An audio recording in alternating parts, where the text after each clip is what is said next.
Today on the All NBA pod, Ray and I give our first impressions of opening night. Warriors, Thunder, Sixers, Celtics. And I don't want to get you guys too excited, but I mean, we were on fire this podcast. We were like Jason Tatum and Terry Rozier on this podcast. We were firing on all cylinders. We were feeling ourselves. We were making jokes. We were making each other laugh. We had a lot of good points in this podcast, and it was extremely fun to make, I could say for myself, and I can't wait for you guys to hear it. There's a little section where we talk about DeAndre Ayton and his age. That's got to be my favorite part of the podcast. Can't wait for you guys to hear that. But before you hear it, if you haven't already, please consider leaving us a rating, comment, and subscribe. That's going to help this podcast really take off. It helps us out so much more than you guys could imagine. And you guys want to get in on the entry level, right? You want to be like 2 years from now, you say, the All NBA pod? Yeah, man, I've been listening to them for 2 years now, way before when they had like 100 subscribers. That's where you want to get in, because everyone knows when you're on something before someone else, you're a better person than them. Just kidding. That's not true. But is it? I don't know. Find out. Enjoy the podcast.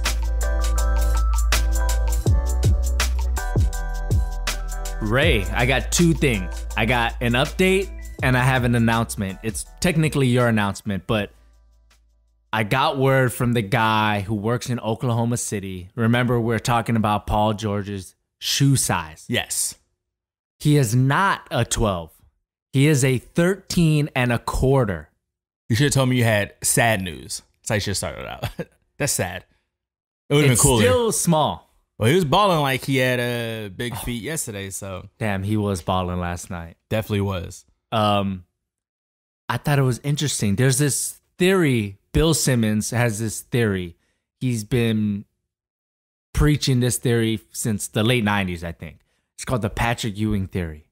And the Patrick Ewing theory is the Knicks were actually better when Patrick Ewing wasn't playing. Wow. So, is there a little Patrick Ewing theory to Russell Westbrook and the Thunder? I thought of it while I was watching the game. I'm like, oh, there's a little bit more ball movement. Guys look more engaged. Yeah. And then I remembered OKC actually beat the Warriors last season in the regular season, and they lost last night. So that is true. Was that what you were paying attention to? You know what I was paying attention to? What? Paul George's feet. Really? You're like... No, I wasn't.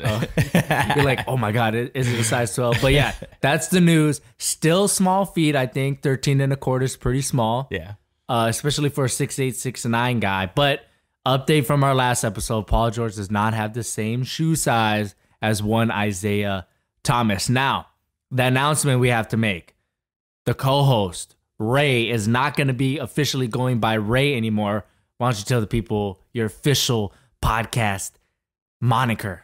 So my real name is Rai-mahr, and I decided to go with Ray because people obviously don't like to say Rai-mahr because it's either too long or they don't know how to spell it or pronunciate it. So everyone's just like, I'm going to call you Ray. And I was like, okay. But guess what? No more of that. Rai-mahr it is. Okay, so should I be going by J-Mon and Rai-mahr? You go JAHRONMON and call me Rahman. Rahman. I gave that some thought too. But if you want to call me Ray, that's fine. I ain't really tripping off of it. But I just think it'll seem cooler on print. So how do you spell it, just for the people? I don't know if I want to spell it. Okay. I don't want people to look me up on Facebook and be like, that's that guy right there. Okay. He looks like a Rahman. So what do I put in the title? I guess you're right. So you can spell my name RAI dash lowercase MAHR. Oh, really? It's lowercase. It's definitely lowercase. I don't think I found out until like my sophomore year in high school. So I was spelling my name wrong like almost my whole life. Yeah, I didn't know. I would have definitely put uppercase if you didn't tell me that. Yeah. So that's why I have to make sure everybody knows. Very weird. So last night was opening night, or I guess this is going live on Thursday. So 2 nights ago was opening night. Tonight will be the second. It'll be opening night for me because the Lakers are playing, right? Okay, but Tuesday, Warriors, Thunder, Boston, Philly. You watched the games, right? Definitely did. Okay, what stood out to you? Like, what was like the overall, like, whoa, that stood out to me opening night? So it's not really a shocker or really stood out. Well, I guess it kind of did. To me, it felt like it was Ben Simmons and Embiid getting jumped by the whole Celtics squad. Yeah, that's what stood out to me. What stood out to me was, in other words, how good the Celtics are. Yes. Which is really hard for me to say as a Laker fan. But you know what? I actually like a lot of the guys on the Celtics squad. Like, I love Kyrie. I think he's great for the game. I just love him, not as a basketball player, but just as a personality. Like, if he was just a celebrity, I would still follow him on Instagram. I love Jaylen Brown. He's from Cal. I really like him. Al Horford. Does anyone hate Al Horford? I guess only when you're playing against him. Maybe he gets on your nerves. Yeah, because he's better than he looks. And I think it throws people off. Yeah, he's that guy at the park that you're like, I don't want to pick him. And then, then during the game, he's like really, really good. Yeah. Yeah. Yeah, I like Terry Rozier. Yep. I'm a Marcus Smart fan. Even though he's flops, I'm not a flopper fan, but he flops so badly that it's fun to watch. Yeah. And speaking of Marcus Smart, no lie, I was like, what is Bronny Jr. doing out there? He had they have like the same look. I don't know who's copying who, but I was like, Bronny Jr. He's definitely copying Bronny. Okay, gotcha. There's no way Bronny's copying Marcus That is true. Smart. That is true. Yeah, and then on the flip of that, how good this Celtics squad is not how far behind the Sixers are, but how I don't think they're ready to be crowned or take that next step like we thought they were. I still think they're a little behind. And a play that really, kind of showcases what I'm trying to say is Embiid on the block late in the game against Al Horford. I mean, this dude's taller than Al Horford. Yeah. He looks bigger than Al Horford. Definitely. I don't know the weight difference. Definitely Joel is bigger, but maybe because of the height. Joel could just not move Al off the block. It was like watching Joel try to move a tree stump. It really was. He played him very well. Yeah, Definitely. like Al just knows leverage. Wait, he's just so smart. And I was like, okay, look, Joel, if you want to be dominant like you say you are, you have to destroy. Like, that never happened to Shaq. Oh, definitely not. Shaq always demanded a double team, and I think the Celtics, they emphasized like, no, we're just gonna man up on them. Nobody come help, and Al Horford got the job done. Yeah, and that's what kind of happened to them last year in the playoffs. Yep. Their offense kind of got stale, and Joel didn't really have an efficient series. But it's like, man, Shaq never ever got stumped by anyone, and Joel's still a little behind. Yeah.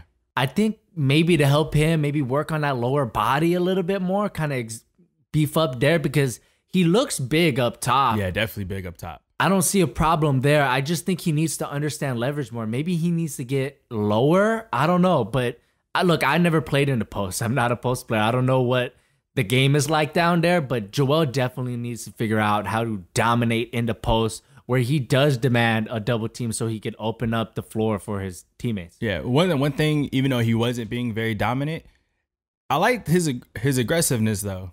He kept no matter he had a whole bunch of turnovers in the first half. Didn't phase him. He's still shooting the ball. Yeah, and I also like his aggressiveness on the defensive end of the floor. He went for that block against Jaylen. Now, Is that a poster? They're trying to make it a poster. I mean, I don't think it should be. I think both guys win in that scenario. Maybe Jaylen just a splash more, but I think, look, the only way to get postered is if you actually try to play defense. That's true. So I always give props. The guy who gets postered, I always give props like, okay, he's trying to play defense. Unless the guy who's trying to block him is not known as a defensive player, like Yusuf Nurkic last year against LeBron. I was like, don't even jump. Just get out of the way. You're not a defensive player. Like, what are you doing? But like Mutombo got postered a ton of times. Definitely. And he's won defensive player of the year, and you can't really hate on him. So I do like Joel going for that block. And Jaylen, man, he got up on that play. Yeah, he did. I think it takes a lot of courage to attempt to block someone's dunk because of how social media is nowadays. So yeah, definitely kudos to him for that. And he got ball. I mean, I think if he was just there like half a second earlier, Jaylen wouldn't have gotten that power to yam it down. But Jaylen just had the forward momentum so hard that he just went through both of Joel's hands, basically. He made up his mind. He made up his mind. Take off. I'm about to dunk this. Yeah, that was a good play. That was a good game. Even though it wasn't as close as the Warriors and Thunder, I still think it was a good game. One thing that I saw, last thing about the Celtics, was they are known for having an offense that's like share the ball, a lot of elbow touches, backdoor cut, like all this beautiful offense. But what I saw from them last night was that they're able just to get a switch, and they have so many guys that can ISO. You have obviously Kyrie. Yep. You had Jason Tatum ISOing. Oh yeah. Man, his dribble moves underrated, I think. Oh, he's been working with Kobe for sure. Oh my God. And then Scary Terry, he can get his own shot. Yep. And I think Gordon Hayward's the next guy. He's not there yet, obviously, but as he gets his legs back, those are four guys that I feel really comfortable with being like, okay, let's get a switch, let's get a favorable matchup, get a good shot. That's only something that's rivaled by the Warriors. Definitely. And I think one thing I picked up on last night too, which is kind of could be down the line, we could see it unfolding. To me, I don't know if it was the first game back for like Kyrie and Gordon Hayward and everything like that, but to me, it seemed like they weren't sharing the ball as much as they were the previous season. I feel like a lot of people were kind of like, nope, I'm getting mines. Yeah. And throwing up a lot of shots. Terry was kind of looked like he trying to be like, nah, man, I don't want to come off the bench no more. Like I should be starting. Yeah, I think he hungry for sure. Yeah. I've talked about this in my last video where the only thing that's going to derail this Celtics squad is the disease of me, which is what Pat Riley coined. Like, if they're being selfish, I don't think it's going to happen. What I think you saw was guys trying to like fight for their spot in definitely hierarchy or that ladder. Yeah. Like Terry's like, look, that last season wasn't a fluke. I'm here to stay. And they're just fighting for minutes so that in the middle of the season, you know, they had already played their best game and we already know what these guys are capable of. And they're just fighting for minutes at that point. I think, like you said, the sharing the ball stuff is going to get better as the season goes. But right now they're really like trying to show up. No, definitely are. Which, and it worked. It worked for them. Yeah, which could be good. Push each other, you know. Competition kind of could force people to play better. Absolutely. But that's good. Damn. All right, so the next game, Warriors, Thunder. Russ sat this one out. He's been doing some crazy knee thing for the past 3 years. I'm convinced he's putting super soldier serum into his knee. But this was actually a pretty good game. Now, I wasn't able to watch it until the second half. I came home at the second half. I turned the TV on, and Paul George is going ham. And I saw that he had 12 points in this quarter right when I started watching, and he had 18 points total. So I was like, man, this guy really turned it up at halftime. But what stood out to you in this game? Paul George's feet. No, I was playing. No, I think it looked like he was Paul George was ready to play from the beginning. And I felt like he was probably trying too hard to kind of be the main focus. And I think that's why his shot wasn't falling. But then he probably got settled in the second half. And obviously, yeah, that big third quarter, which sucks because I don't know what the heck the Warriors were doing. Just being all kind of lazy, to be honest. I feel like a lot of daydreaming going on out there. That's become their MO. Like, oh, definitely. They're not really worried about the regular season. They're like that guy in the gym that you know he's the best player on the floor, and he just is playing 70% the whole night and will only play 100% on maybe like the game-winning bucket. Yeah, definitely. Like, give me the ball, get it out of my way. For sure. But the whole night you're like, wow, that guy could take me every time, but he's not. Definitely. Well, I think Steph Curry did his thing. Klay Thompson, maybe he needs to shave the beard or whatever. It looks like it's weighing him down. They could, yeah. That's why I was like, man, it's like, come on, Klay. But then Klay's either going to be like super good or kind of like very lukewarm. So here's what I have to say about that. In the preseason, I was watching the Warriors because they played the Lakers twice. So I was watching the Warriors, and we all know Steph is the greatest shooter of all time. Yes. Hands down, greatest shooter ever, number one. Klay, top 5, I think, right? Definitely. Okay, so these two guys You have the greatest shooter ever and a top 5 shooter all time. I was watching the preseason and I was going, man, I think these guys got better shooting wise. Yeah. Because Steph looked dialed in already. Nothing about Steph, I was like, he changed something. It just looked like he was just more accurate. But Klay, I was like, his release is quicker. He's getting set on his feet quicker. He's taking tougher shots. I was like, man, Klay looked like he just upped his game and like sped up his mechanics. And his release was already quick, but it looked quicker. So I was just blown away. I was like, oh my gosh. And Klay's in a contract year, so it made sense. It was like, oh yeah, he's stepping up. Yeah. And last night was a disappointment. I have no concerns, but I'm expecting Klay to have a big season. And with all these rumors about KD, will he stay? Will he go? I'm going to be really interested to see if KD's going to let Klay up his points per game because, again, he's a contract year. Yep. That would be the unselfish thing to do.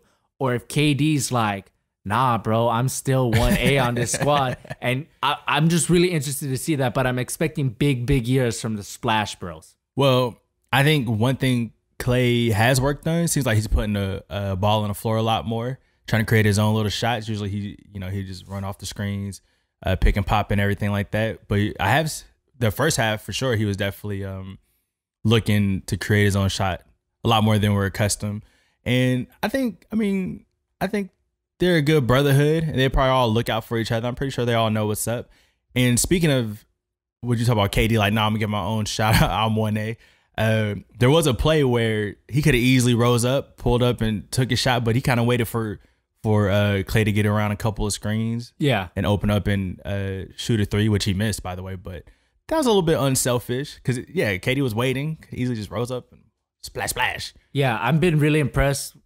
Look, the most impressive thing about the Warriors is not the players that they get. It's not the free agent signings. It's not getting Boogie and KD. The most impressive thing to the Warriors to me is they turn basketball players into great teammates. Like you look at Sean Livingston. Like he was never like, I'm going to get 10 assists a night. But when you put him in the Warriors system, it's like, he's essential to that squad. Iguodala turned into the ultimate teammate of the past 5 years. Definitely. You put Iguodala on any team, your players are going to get better. KD was always known for just being selfish, whether it's his nature or the team's game plan and the coach's game plan. We didn't know, but now we know. It was probably more likely Oklahoma City, the coaches that were holding KD back, because you're looking at KD now, and I still think he could be better. There's some times where I'm like, KD's not moving. KD's just chucking up shots. But the improvement that he has made since he's been in Golden State has been amazing. So that's the most impressive thing to the Warriors to me, is how they make all these players a team. Like they got 5 All-Stars. Yeah. And they're a squad, man. That's even hard to do on 2K. Yeah, like the team chemistry goes down every time I put like 5 All-Stars on there. Definitely. It's definitely very difficult. So real life video game happening over there. And another thing too, I think unfortunately Draymond's trying to come back from an injury, and it kind of showed a little bit. Super winded. A lot of his passes were off the mark. They usually just pinpoint accurate. And then Jones, he filling in that role nicely, man. I was gonna ask you, what do you think about the Looney and Damian Jones tandem at center while Boogie is out? You're liking it so far? I do like it. I feel like if they come together, they equal Boogie. Not necessarily like talent wise, but I was thinking like some Power Ranger type stuff. Like, oh, I see. Like morphing together. Then it's Boogie Cousins split into 2. But yeah, Damian Jones, he knows his role. Like, hey man, I'm gonna be here for the lob, I'm here for the rebounds, here for the defense. He did his job. And Kevon Looney, he did better than I thought. He ended up getting like 10 points off the bench. Last night was a good sign for the Warriors and the Warriors fans about that, because that was a big question mark, that center while Boogie was out. Yeah. But there was one play where Damian Jones just let a rebound totally like just stay there, and shooter got the offensive rebound, and the crowd let him know about it. They're yelling at him, and then right after that, I really like this. He got a defensive board and just dunked the ball in. And I'm like, okay, look, this guy knows he did something wrong. He played hard on the next possession, and he raised his hand and pointed to the bench. Was like, I know that was my bad on the last play. So yeah, I think they'll be fine. What about the Thunder? Anything stand out to you about the Thunder instead of Paul George?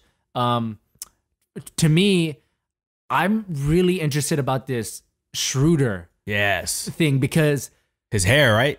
Yeah, I didn't like it. I thought it was cool for what it was. He stands out. I'm just saying I wouldn't. I can see you doing that. That'd be dope. If you had that. Really? Yeah. Bro, you'd be so dope with a headband too. Oh, damn. What's interesting about him is I don't know how he's going to play with Russ. It could work. I don't know. But he's a guy who really needs the ball in his hand, and he just needs to like run around the floor and play a lot of minutes. I wonder if that's going to happen with Westbrook on the floor. I tell you, if both of them are on the floor a lot, which they probably will be, that's going to be trouble.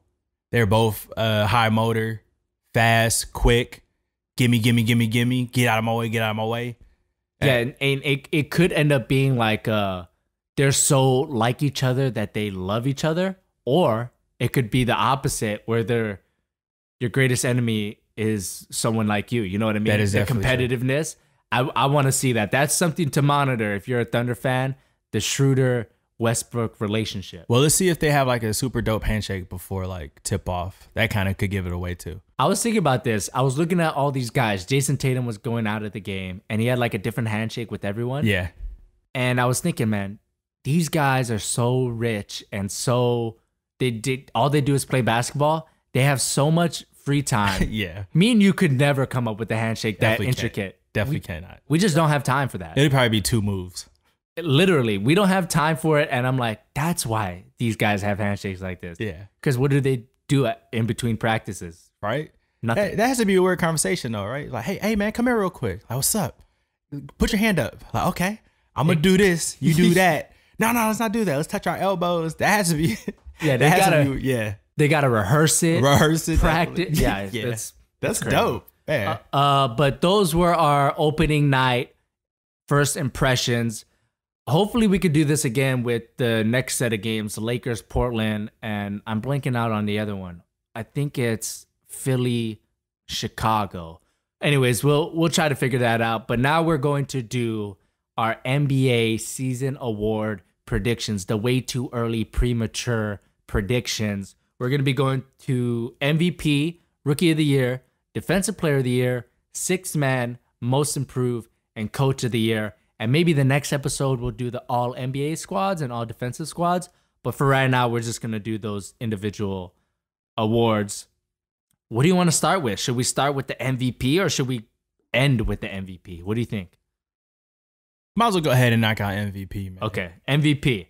So what I did was I named 4 guys that I think have a legit shot, but I have one guy that I would bet my last dollar on. Are you gonna bet your dog on it again? My dog, I would never bet my dog on this man. You put your dog Esteban on it, I put my dog Brian on it. So here are my 4 guys. Got it. Kawhi, Giannis, Anthony Davis, and LeBron. Now, before you tell me yours, who do you think my last dollar is? I'm gonna go with LeBron James. Yeah, my last dollar is LeBron, and we'll get into it. But who are your MVP candidates? All right, so I'm gonna keep it to a top 5. Okay. So I wrote like 11, 12, but that's just how you're like me last episode. Yeah. Utah's not a lock, but I think they'll make it, but they might not, but they will. Possibly. My last dollar. All right, so I have LeBron. Okay. AD, Kawhi, and let's go Ben Simmons and Victor Oladipo. Really? You don't have Giannis? I have Giannis. He's on there, but he's actually the next one I had on there. Okay, so here's why I had Giannis. There is potential for that Bucks team to get the 3rd seed, and it's all going to be dependent on 2 things. The coach and the role players. If Giannis does what Giannis did last year, and the role players are better, and the coach is better, and they get to a 3rd seed, because look, I don't like giving the MVP to anything less than a 3rd seed. I think giving it to Russ was just... I don't want to say it was a travesty, but it was definitely an anomaly. It's exception, not the rule. I want the MVP to go a top 3 seed. Yeah. That's the way it has always been until that Russ season where he just went for triple doubles. So if Giannis can get to that 3rd seed, which is possible in the East, and he does the same thing he did last year, which a lot of people think he's going to actually surpass. So even if he does surpass it, that's bonus brownie points. I think Giannis for MVP is entirely possible because that's really the narrative going in. Giannis is like the favorite. And I think if he lives up to that storyline, that's going to make a great story. And we all know the MVP award has to have a great story. And that's why I would have Giannis up there. He's actually my 2B option for MVP of the year. I think you came up with a super dope slogan for him. Giannis did what Giannis does. Oh, it's pretty dope, man. I'm going to coin that. I'm going to steal that from you. That's pretty dope. But you don't have him in your top 5. You had Ben Simmons and Oladipo over him. Yes. Explain to the people. One, because I kind of like to throw out there like wild predictions. I'm kind of like a haymaker type person. Me too. Hail Mary type. And I did have Giannis up there, but then I was just thinking about just the leaps and bounds that those two players recently did. Like Ben Simmons, especially after watching him last night. I already had him up there, but watching him last night, I was like, man, this kid he's a fool, man. If he can work on that jump shot, super crazy for sure. And I just think about it, if he can get Indiana to top 3 seed, you definitely got to give him a lot more credit than what he probably deserves. Because I still think even going into the season, nobody thinks the Pacers are going to do anything. You're right. And look, it really, like you said, comes down to who's going to be that 3rd, 2nd, or 1st seed in each conference. Because if you look at the West, Harden won it last year. Yep. It's probably the Rockets and the Warriors up top at 1 and 2. And no one on the Warriors is going to get it. They're not giving it to the Warriors. They're not giving it to Houston. Yeah, so really in the West, it's that 3rd seed. Who's in that 3rd spot? Yeah. Could be the Lakers. Could be Utah. Could be the Thunder. Who knows? And in the East, you're looking at number 1. Is anyone on the Celtics going to get it? I don't think so. Right? They're probably going to be number 1. Okay, so who's in that 2nd, 3rd spot? To me, it's Toronto in the 2nd spot. Yeah. And the 3rd one, it could be Philly. Yeah. Could be Milwaukee. Could be Indiana. Yeah. But I think the top 2 for both conferences kind of like aren't even going to be in the runnings. I think, like you said, Houston, they're not going to give it to Harden again, even if he has a super awesome season. And the same with anyone from the Warriors. And I think they're going to discredit any player doing good on the Celtics because of how stacked they are.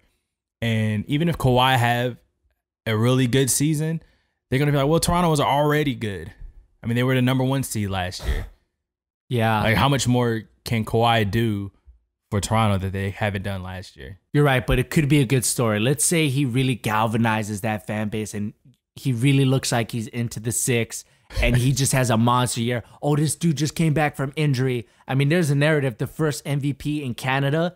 That's a narrative that I think a lot of people can get behind and could sway some votes. Yes, but I don't think nobody wants to hear him laugh again, though. So, as a matter of fact, they might want him to win so he can have the shortest speech ever.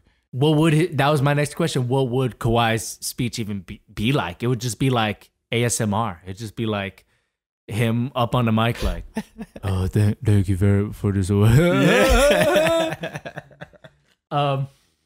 But look, I think Kawhi does have a shot because for all those reasons I just said. I do think it'd be cool to see a Raptor. It'd be huge for that fan base and that franchise to get an MVP. And I think Toronto is going to do everything in their power, both legal and illegal, to make an MVP campaign for Kawhi. Because if he wins MVP, wouldn't that make it harder for him to leave Toronto?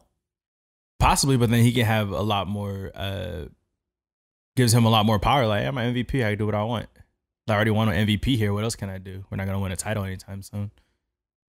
You're right. It could go both ways. I think if I won an MVP in that city and that city helped me win that MVP, like they were reposting whatever hashtag to make my campaign stronger, that for me personally would make it hard for me to leave. I don't know about Kawhi, but that's why I have Kawhi up there.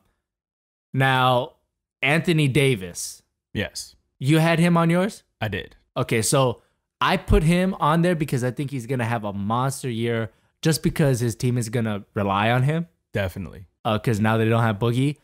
I don't think he's going to win it because I just don't see them getting the 3rd seed. Even if they get the 4th seed, I just don't want the MVP to go to the 4th seed. I know it's just like this stupid rule, but that's the way it has been in league history. That's true. He's definitely going to have to he's like their one and only. So if they do become top 3 in the West, you have to give it to him for sure. Now, if he gets the 4th seed, which I think is possible for the Pelicans, but not likely in my opinion, if he gets a 4th seed, he would have to get like 30, 10, and 5 for me to give him the MVP and the 4th seed. Like something crazy with high efficiency. Otherwise, if he's a 4th seed, it's like, look, I want to give it to someone who is going to win a playoff series.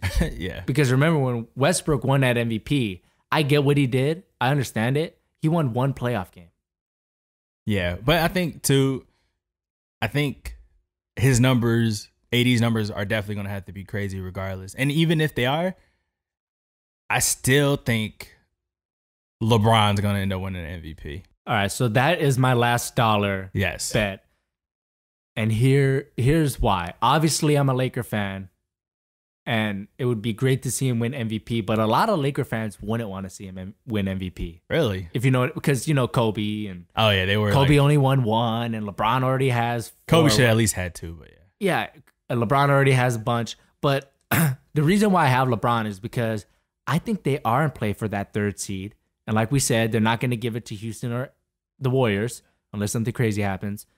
So if LeBron gets that young team to a 3rd seed who wasn't even in the playoffs last year, that would just be a great story in LA. We all know the attention's going to be on him. They're going to be following him every single second of the day on ESPN. And the most eyes are going to be on there. The people who vote for this award, yes, they watch a lot of games, but you know what game they're going to watch first and most? The Lakers game. Oh, most definitely. Most definitely will. And I think man, LeBron is just super smart, man. I think he super calculated even on the court and off the court. I think he knows, like, man, if I go to, they said I will never go to the West. Oh, look, I'm in the West. They're saying that he's getting old. Oh, he's not getting old. Well, he's getting old, but he's not slowing down for nothing. Yeah, and he hears all this. Oh, yeah, and the narrative is obviously like you have a team that haven't made the playoffs in what? It was like 6 years? 2011 or 12, excuse me. Yeah, so like 6 years. And all of a sudden he's coming to be the savior, obviously. He brought veteran players who he knows, got that Jimmy Butler in them to join them. But those players aren't the ones that people are focusing on. They're going to be like, the Lakers are a young team. They have a young coach. They haven't been in the playoffs in forever. And now you're having, the former beast in the East come and save the day. I really do think they're going to either the 1 seed or the 2 seed. I think people aren't giving the Lakers enough credit. I think people aren't giving LeBron enough credit. I know it's tough for me to say that, but it's weird hearing people saying that the Lakers may not even crack like the top 6. I know, that's crazy. That's crazy. Yeah, that's crazy. On any given night, you have to beat LeBron. If LeBron went to the Suns, playoff team. Yeah, playoff team. LeBron went to the Kings, playoff team. Any team. Any team. Another thing, I think I would normally not say this for an MVP candidate, but for LeBron, because these Laker guys are so young, and considering where they were last year and the year before and the year before that and so on and so forth, if LeBron can get like Brandon Ingram to be an all-star, I think that would help his MVP case, right? Like, hey, guess what? LeBron is so good, he made this 21-year-old an all-star, and I think Brandon Ingram has a shot to be an all-star. And we'll talk about Brandon Ingram a little bit later in a different award. But, man, if LeBron can get Brandon Ingram to be an all-star, that's going to help him so much. And there's also a lot of rumors about the Lakers potentially making a trade for one Damian Lillard. Now, I don't want to get ahead of myself because, again, Dame is my favorite player in the league right now. And the Lakers are my favorite squad. I would buy all the Dame dollar gear I could get if that happened. But there are serious rumors about that happening. And if they do that, we are talking about 1 seed, 2nd seed. And then you got LeBron. And I think the MVP is pretty much a lock if they get that 1st or 2nd seed for LeBron. If they get the 1st or 2nd seed above the Rockets and the Warriors, close the book. It's done. Yeah. Wait a minute. So if you get Dame, you have to get rid of Lonzo. Yeah. So the most common trade package is Kentavious Caldwell-Pope and Lonzo for Dame. Would you do that if you're Portland? Would you do that? Would I do that? Yes, only because I think Dame's on his way out. Okay. A lot of people think Portland doesn't want to deal in the West, but you're getting Lonzo. That's pretty good. Yeah, but I also think that's kind of mad disrespectful to Damian Lillard too. Just like those 2 players. I like Lonzo Ball, but for a player on the caliber of Damian Lillard, you got to at least throw in like another player or at least a 1st round pick or something. So their word around the league is that LeBron wants to play with Damian Lillard. Dang. And I think Dame and LeBron would make us like not as good as Kyrie and LeBron because I think Kyrie's better, but a same kind of duo where it's like Dame can take over. You know what I mean? Yeah. I want to see it, man. That'd be dope. That'd be pretty nice. All right, so those are our MVP. So last dollar bet for me is LeBron. What about you? Last dollar bet. I'm gonna say LeBron. It's the obvious. The obvious. All right, let's move on to Rookie of the Year. Now I got 3 guys here. All right. I got Colin Sexton of the Cavs, who you like, DeAndre Ayton, and Luka Doncic. Now, who do you think my last dollar bet is? Jello ball. I wish. I would say, you would probably go Luka. Yeah, my last dollar bet is Luka. Now, who do you got? So, originally I had Luka as well. And he does have a mean behind the back dribble. That's like his go-to move, and he has great court vision. He combos it with the step back, behind the back, step back, 3 ball. He's pretty dope, but I'm gonna have to go with DeAndre Ayton. Okay, that's like my very close second. Yeah, because he's gonna put up numbers. He definitely is, and Luka is as well. But I think he's more gonna be part of a team. Like this season, he's gonna be like mesh well with the guys, and probably I agree. His numbers aren't gonna flash and stand out that much. Yeah, but if they make the playoffs and he's a huge contributor to that team, I'm not talking about 20 points a game. I'm talking like 14, 7, and 6, and they make the playoffs. That's a pretty good Rookie of the Year campaign over DeAndre Ayton, who gets 21 and 8 on a 28-win team. You know what I mean? Yeah, but then the Rookie of the Year really isn't based off if a rookie got a team to the playoffs. I don't think. Think about it, because you got like Kyrie Irving won it. They didn't make the playoffs. Who won last year? Ben Simmons, obviously. Right, but that was like overwhelming. That was super overwhelming. Yeah, but I agree. I do think the voters are getting smarter and they do respect like wins more. Yeah. And look, Luka is going to have to put up stats to win this award if they make the playoffs or not. But I just think that taking that Dallas team, who was so bad, to the playoffs, and he's like their 2nd, maybe 3rd option. Yeah. And he's making other guys better at age whatever, 2019, whatever he is. That's because these voters are getting smarter. They're looking at things like that. They're looking at analytics, talking efficiency.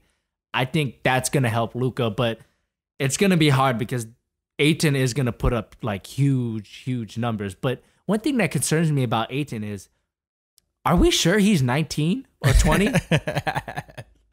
Seriously. He is kind of big. He looks like 27. Yeah. Like, honestly, I need a birth certificate. He's a big boy for sure. And he's from the Caribbean?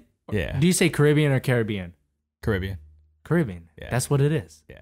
People who say Caribbean are just, what is that? Okay, anyways. It would be easy for paperwork to get lost or doctored from the Caribbean. I'm just saying we need to look into DeAndre Ayton more. He's like Greg Oden. He looks like Greg Oden. Ooh. a little bit. I think he might be better than Greg Oden. No, he's better. Yeah. Yeah. But I think, I think he's going to have a lot more standout stats for sure. And being in Phoenix, no one's really going to watch their games as much. So they'll probably just, catch a highlight or two and see like the stat line. With that team, they're going to be dependent on him. And he actually he did pretty good in the preseason. And I think they play without, the boy Devin Booker too. Yeah. So when Devin Booker comes back, he's going to have another, someone else there to help carry the load. But yeah, I think he's going to do damage for sure. But I do like Luka as well. One thing that'll help Ayton is if like he gets like 1.5, 2 blocks a game and he's really good on defense, which is a question mark with him going in. That's going to be hard to pass him as Rookie of the Year. He has good feet, man. Yeah. All right. Feet work. Oh, last one. Colin Sexton. I think same reasons for Luka. This team is expected to win 30-something games, and if they make it into the playoffs and Sexton has a solid year, I think he'll get consideration, but he's definitely the underdog out of these 3 guys. No, for sure. I think my third person is actually Trae Young. I'm coming around to him. Like, yeah, I kind of classified him as like a Steph Curry impersonator. Yeah, impersonator, which he probably is.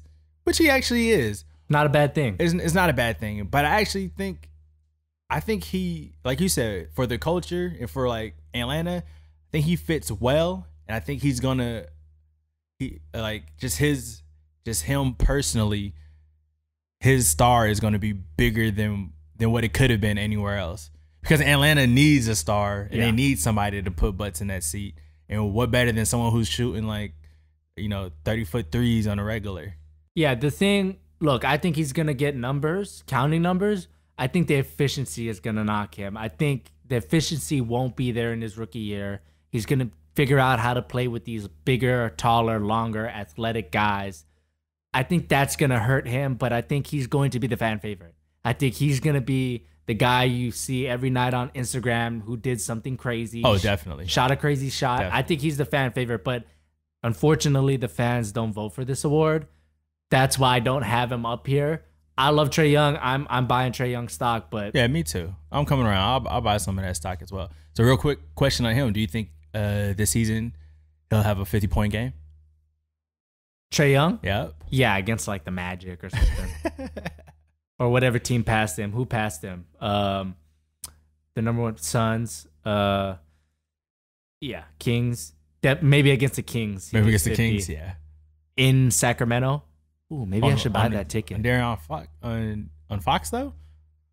What? When he be going up against Fox? Yeah, but I mean, yeah, I guess you're right. Yeah, I think you might end up being at that game. I need to. I can see you wearing the Trae Young jersey as well. You're wild like that. I like those Atlanta jerseys, but maybe. Okay, so next award, Defensive Player of the Year. Now, you go first. Who you got for your DPOY? I have 5 guys here. You have 5? Yeah. All right, so my 5, AD, Embiid, Kawhi, Draymond, and I threw in DeAndre Jordan.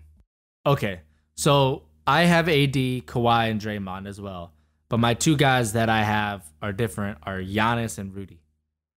So let's talk about the guys we do have. Draymond, Davis, Kawhi.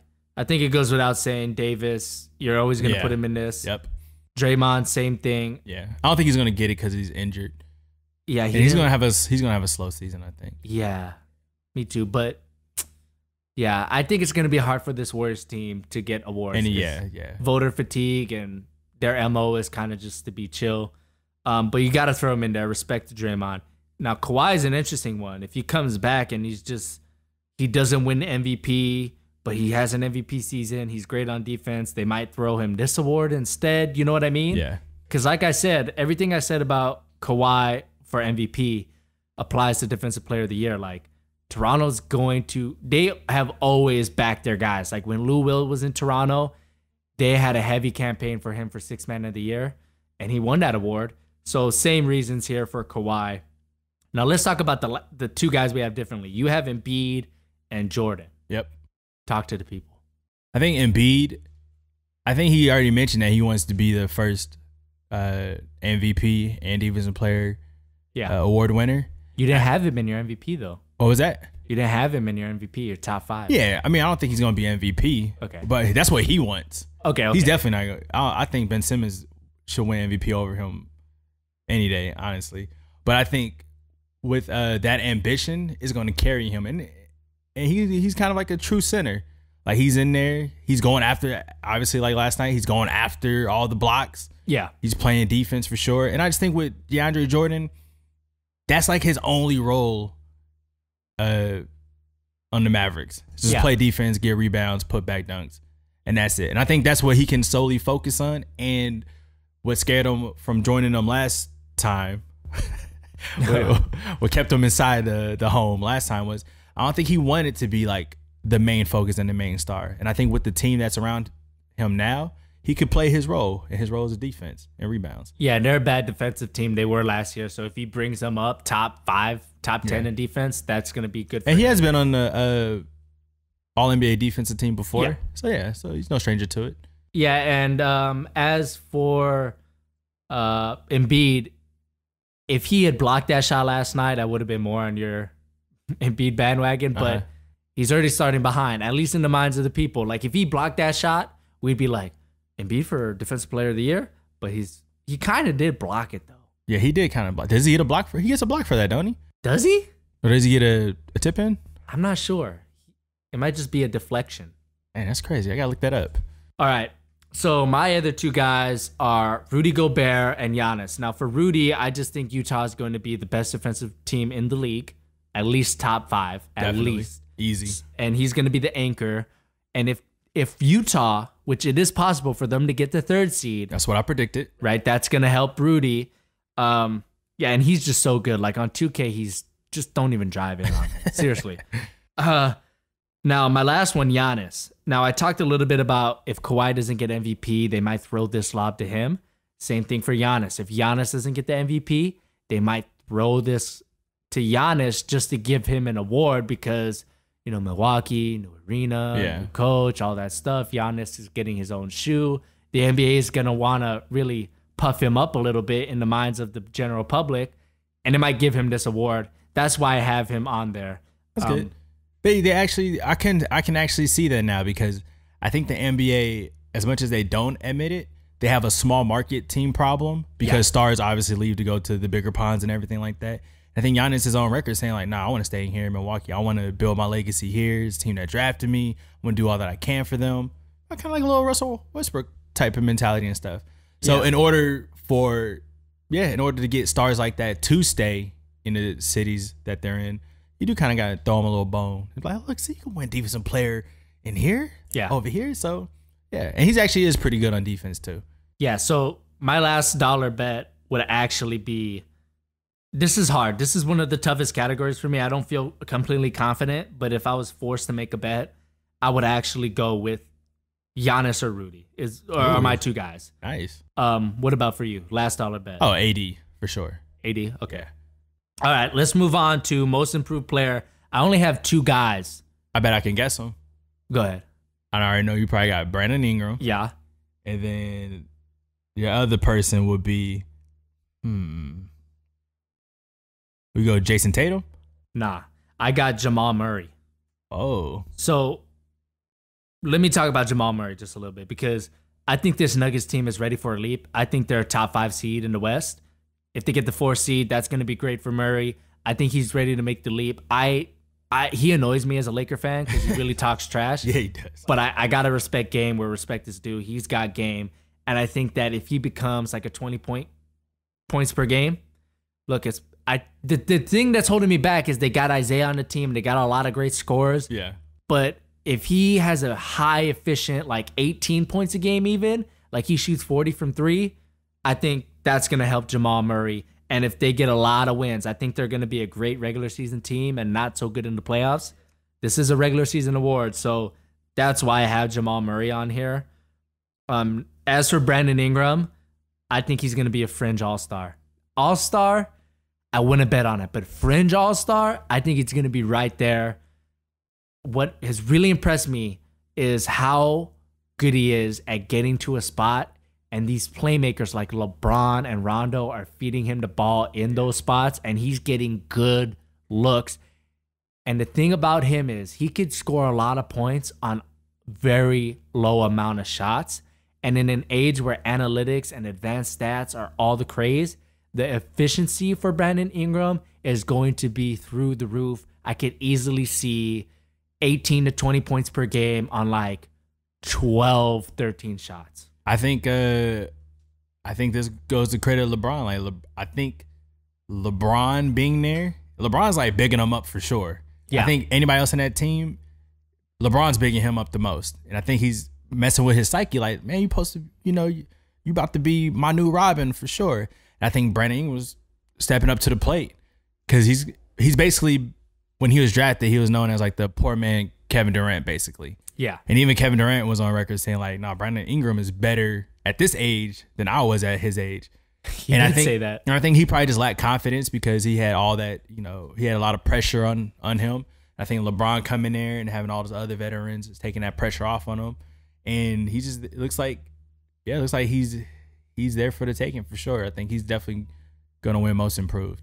I think the KD comparisons, I get why people made it. Because they're all slender and everything. I think he could be more Paul George than KD. Now, I'm not saying he's going to be Paul George, but I think he could be more Paul George than KD. KD is like the best scorer we've ever seen. I mean, arguably, right? Definitely.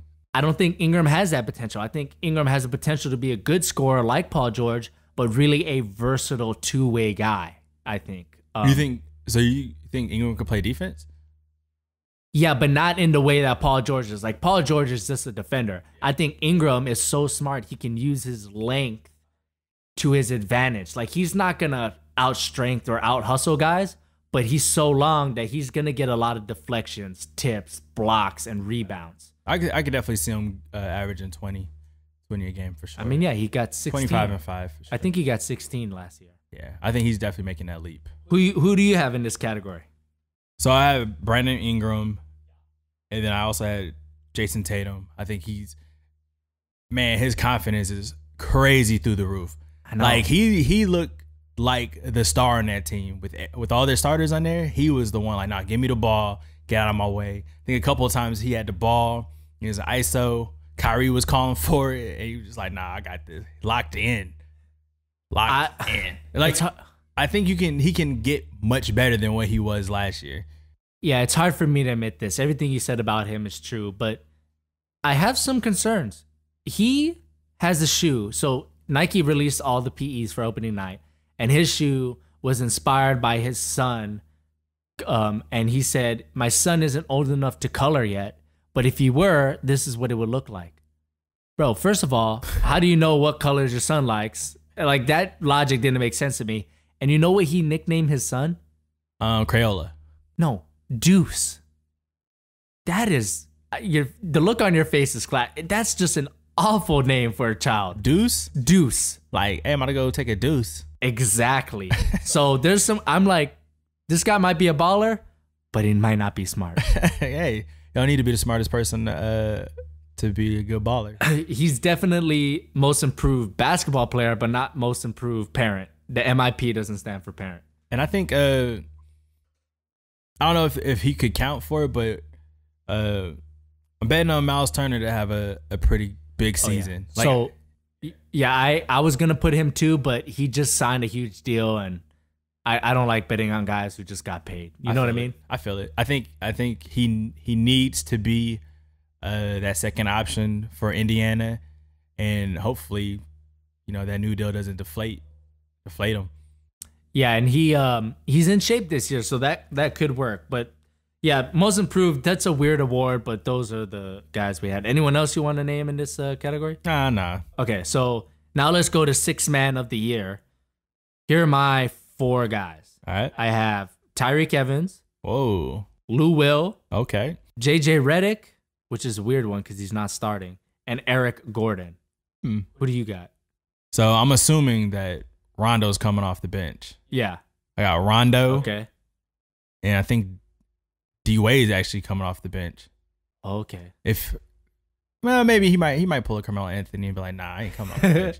But if he was to, yeah, that's one hell of a 6-man you got coming off the bench. And then Lou Williams and Eric Gordon. Okay, so They also got Rozier on there as well. Oh yeah, Rozier, that's a good one. He's balling, man. He's fast. Man, that boy is fast. I want to put Rozier on mine. He has no fear. Yeah, Scary Terry. That's a good one. The thing about Rondo is he's actually going to start. Yeah. He might eventually come off the bench. I don't know if he'll qualify. You have to have X amount of games coming off the bench. But, man, Scary Terry, he's up there.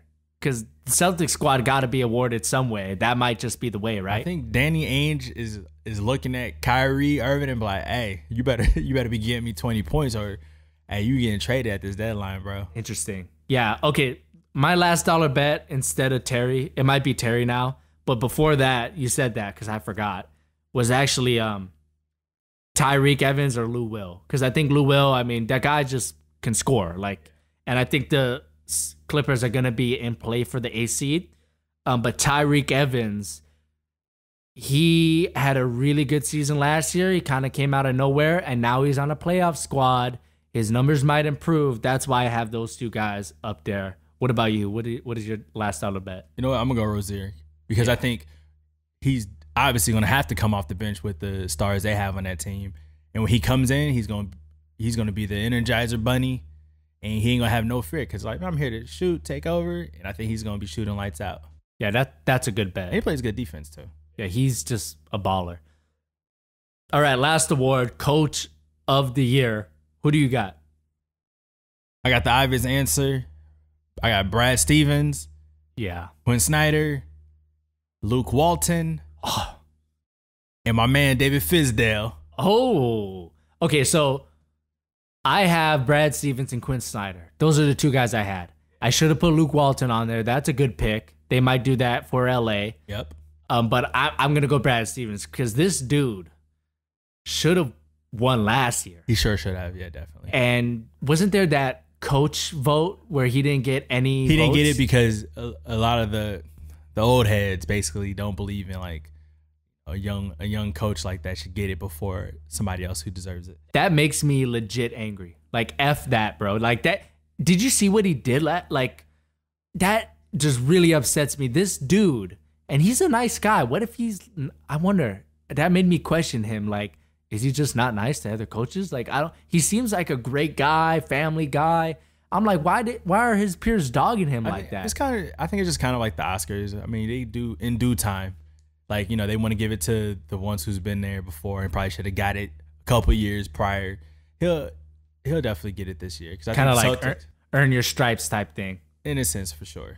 Okay. Well, I'm betting on Brad Stevens, last dollar. Quinn Snyder is my second. I think maybe best defense in the league, top 3 seed maybe. That's going to help him. But Luke Walton, I forgot to put him. That is a really good. Yeah, and people may discredit him because LeBron's in. Obviously, LeBron, you already know he's the coach. But I think coaching somebody like LeBron, that takes a lot. So. But LeBron has tried to fire pretty much every coach that's coached him. I wonder if that's going to happen to Luke. I don't think so because I think it'd be too obvious. And I think right now, the way things are going in LA for LeBron, he kind of – I feel like there's no expectation really. I feel like this is for the first time he may not have a lot of what's that word? Drama? Yeah. I feel like he's in LA. He's playing for the Lakers to play basketball. Yeah. Not to be the GM, not to be the coach. Yeah. But just to be LeBron. Yeah, he's not overthrowing Magic. Oh, no one's overthrowing Magic. If that happens, I mean, as if LA fans weren't already concerned about LeBron taking over LA. If he tries to overthrow Magic, that's just game over for LeBron. He's just not going to win the fans in LA. And even Luke, that might upset a lot of LA fans. But yeah, okay, so there you go. We went through all the awards. Now let's go one more time just to recap, but only name your last dollar bets. What would you bet your dog? For me, Esteban. For you, Brian. MVP, I got LeBron. What about you? And I don't have a dog, by the way. MVP, LeBron. Okay, Rookie of the Year, I'm going Luka. I'm going that big dude, the 38-year-old. DeAndre Ayton, 38-year-old, definitely. Defensive Player of the Year, I'm going to go last dollar bet. I'm going. Esteban's looking at you. I know. Can Rudy win back-to-back? I'm going to go Giannis just because I don't think back-to-back is possible for Rudy. Definitely the eyebrow, AD. AD? All right, sixth man. I'm going to go Lou Will on this one. Scary Terry. Oh, yeah, Scary Terry. I might join you on that. Okay, most improved, Brandon Ingram. Brandon Ingram, yep. Coach, Brad Stevens. Brad Stevens, yep. And there you go. Those are our way too early season award predictions. We will be doing a second version of this during All-Star Weekend, the second half of the season. Before it starts, we'll re-up. We can see how wrong we were, who joins these awards, who exits these awards. That's going to be a fun episode. And stay tuned for our next one where we're probably going to do the Portland Lakers first impressions, that whole second opening night first impressions. But definitely, if we don't do that, every Thursday, this episode, the podcast with Ray and Jay is going live. So stay tuned for that. Anything you want to say before we leave? No, not much. Just thank you again for having me here. Yeah. I hope you enjoyed the lukewarm French fries I brought you. Oh yeah, greatest fast food item. Exactly, definitely number one. We're gonna have to like write. Let's not name what fries it was. I want to see what people say. Yeah, definitely. What French fries are the best fries in the world? And you can get them pretty much anywhere in the world. Definitely can. Okay, so I'm not throwing like a curveball here. We're not doing that. Yeah. This should be easy, people. Do not disappoint us. Okay? Tell us where the greatest fries are, and we'll catch you in the next episode.